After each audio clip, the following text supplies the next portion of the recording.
Hello Malegaon, ये है आपकी आवाज। बंधू आणि भगिनींनो, गेल्या 20 वर्ष जसं तुम्ही झाशात आले तसं मी सुद्धा 15 वर्ष कुठलाही संपर्क नसताना अचानक भेटल्या तर मला असं वाटलं होतं की पहिल्यापेक्षा आता कुठं काहीतरी बदल झाला असेल, परंतु जी त्यांची सवय होती माणसं संपवण्याची, तोच प्रयोग त्यांनी माझ्यावर करायला सुरुवात केला। या मालेगाव शहराचं आपल्याला एक अपेक्षा होती, आपलं हे हिंदुत्ववादी मालेगाव, आपला नदी इकडचा पश्चिमेकडचा भाग, इथं नेहमीच आपण बघत आलो आहोत एक जाज्यवाले हिंदुत्वाचा हुंकार या ठिकाणी निघत असतो। ते कॅम्प असेल, संगमेश्वर असेल किंवा कलेक्टर पट्टा सोयगाव असेल, परंतु या 20 वर्षामध्ये हा हिंदुत्वाचा आवाज दाबण्याचं काम अगदी पद्धतशीरपणे आणि षडयंत्र करून करण्यात आलेलं आहे। तुमच्या आमच्या लक्षात आलं नाही, आज मात्र परत कुठंतरी मुस्लिम मतांनी यांना दूर केल्यामुळे परत हिंदुत्वाचा अजेंडा घेऊन आपल्या समोर यायला निघालेले आहेत। पण यांचं हिंदुत्व हे पोकळ आहे, फसव आहे। याला कारण मी याचे दाखले देऊ शकतो। आज मालेगाव शहरामध्ये सवनगाव शिवारामध्ये 4 जवळपास नवीन कत्तलखान्यांना परवानगी मिळाली। या 4ही कत्तलखान्यांना परवानगी ही सवनगाव ग्रामपंचायत यांच्या ताब्यात असताना मिळाली। त्याचा ठराव त्या ग्रामपंचायतीने दिला आणि या मोठमोठ्या कारखान्यांना नगर विकास खात्याची जी परवानगी लागते, जी एनओसी लागते, ती यांनी शिंदे साहेबांकडून मोठी रक्कम घेऊन या कारखान्यांना मिळवून दिलेली। आज आमच्यातले अनेक या भागातले गोवंश रक्षक रात्रपाठ करतात, जीवावर उदार होतात, गोवंशाची रक्षा करतात आणि कुठेतरी एखाद्या 1000 जनावरांचं रक्षण करण्यात ते वर्षभरामध्ये यशस्वी होतात। मात्र हे जे कारखाने आता उभे राहत आहेत, हे कारखाने काही छोटे मोठे कारखाने नाहीयेत, तिथं काही 2-5 जनावरांची कत्तल होणार नाहीये। त्या भागामध्ये हे कारखाने उभे राहिल्यानंतर एका कारखान्याला 1000-1000, 2,000 जनावरांची रोज कत्तल लागणार आहे। अशा पद्धतीचे कारखाने या ठिकाणी उभे राहतात। म्हणजे आम्ही 1000 जनावर वर्षभरात कसे तरी वाचवतो आणि यांच्या कृपेने या ठिकाणी रोज 4-5 हजार जनावरांची कत्तल होणार आहे। यांचे हिंदुत्वाच्या गोष्टी करतात, संस्थेच्या यांच्या भानगडी होत्या, आत्मीयांची यांची भानगड होती। पण कॉलेज जे मैदान आहे तिथं तुमची पोरं, आम्ही सगळे या MSG कॉलेजमध्ये शिकलेलो आहोत, त्या ग्राउंडवर आम्ही खेळलेलो आहोत, अनेक खेळाडू त्या ठिकाणी तयार झालेत। आजही आपण ज्यावेळेस बघतो की पोलीस भरती असेल, MPSCच्या परीक्षा देणारे फिजिकल फिटनेससाठी त्या ग्राउंडचा उपयोग होतो। तुमच्यासारखी वयोवृद्ध मंडळी, शुगर असेल, काही असेल, 2-4 किलोमीटर फिरायचं म्हणून कॉलेज ग्राउंडला जातात। आणि त्या ठिकाणी एक ईदगाह आहे, त्या ईदगाहची एकूण जागा फक्त 2.5 गुंठे जागा आहे आणि ती ईदगाह समितीच्या नावावर आहे। मागे महासभेमध्ये आपल्या सगळ्यांच्या लक्षात आम्ही आणून दिलं, महासभेमध्ये एक ठराव झाला की संपूर्ण ग्राउंड ईदगाह समितीला द्यायचा ठराव त्या ठिकाणी संपन्न झाला आणि त्यावेळेस हे शिवसेनेचे सगळे नगरसेवक त्या ठिकाणी तटस्थ राहिले। त्यावेळेस फक्त भारतीय जनता पार्टीच्या या नगरसेवकांनी आम्ही त्या ठिकाणी विरोध केला। 55 मुस्लिम नगरसेवकांसमोर आमचा विरोध तोकडा पडला, म्हणून आम्ही त्याच ग्राउंडवर जाऊन आंदोलन केलं आणि त्या आंदोलनाचा परिपाक असा झाला, आम्ही नंतर सह्यांची मोहीम घेतली। तुम्ही सुद्धा त्या ठिकाणी सह्या दिलेल्या आहेत आणि कुठेतरी जसं एखादा ऋषी मुनी ज्यावेळेस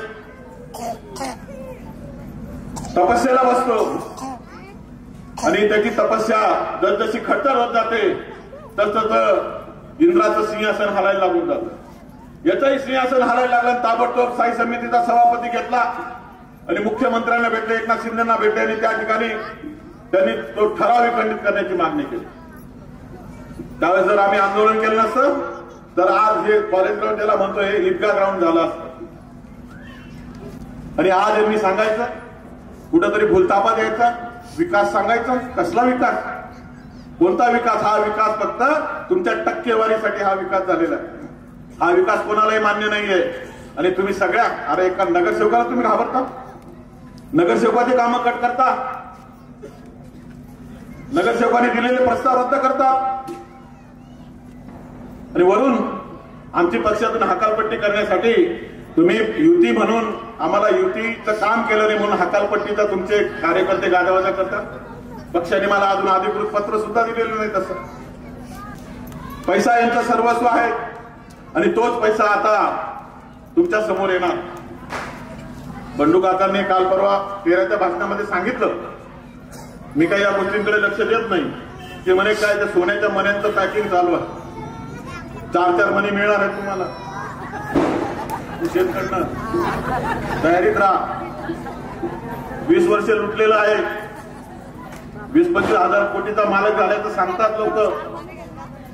असा जर हिशोब काढला तर तुमच्या जवळपास प्रत्येकाचे 30-30 हजार निघतात, 3 हजाराचे 4 मणी येतील आणि ते पण रात्रीच्या अंधारात वाटले जातील गुपचूप।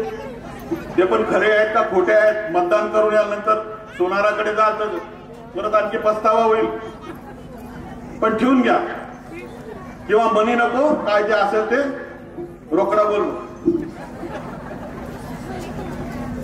आता तुमच्याकडे बिर्याण्यांचे आलेत का? तुमच्याकडे बिर्याणीचे पातेलं आलेत का नाही? अजून नाही आलेत?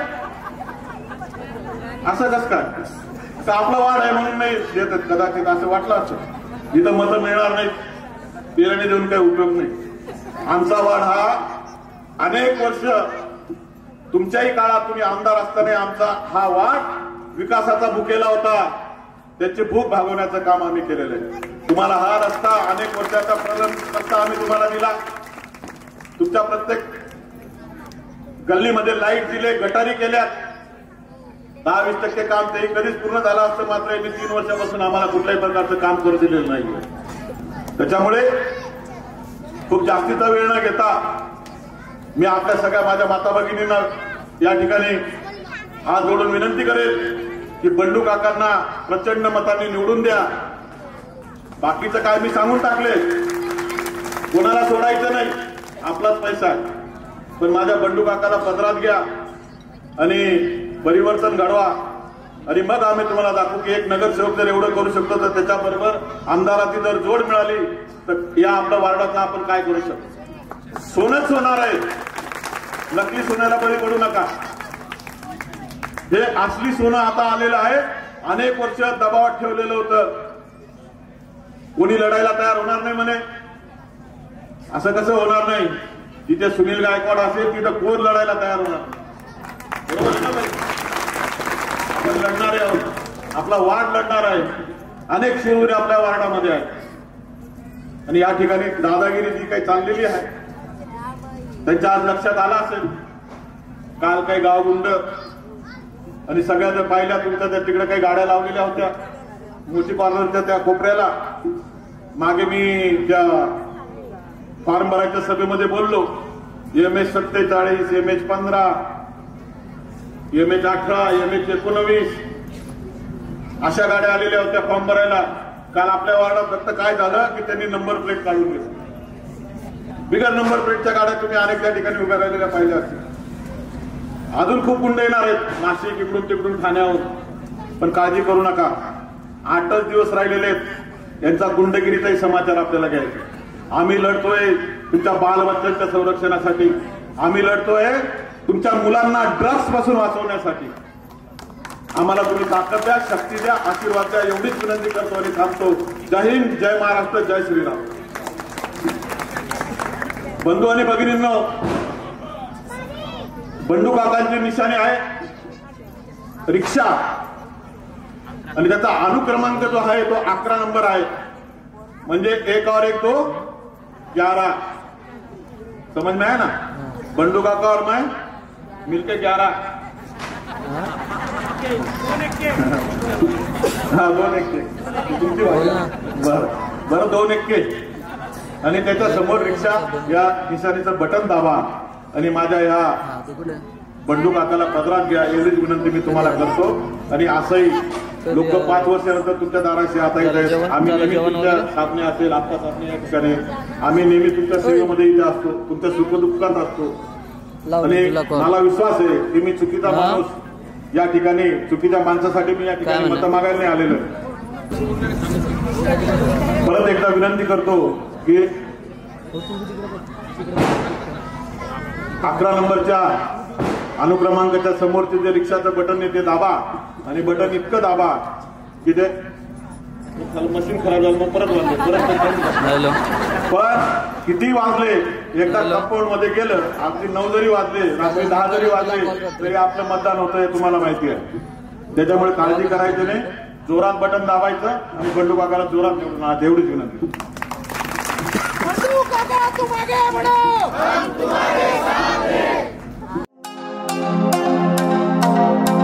हेलो मालेगांव, ये है आपकी आवाज.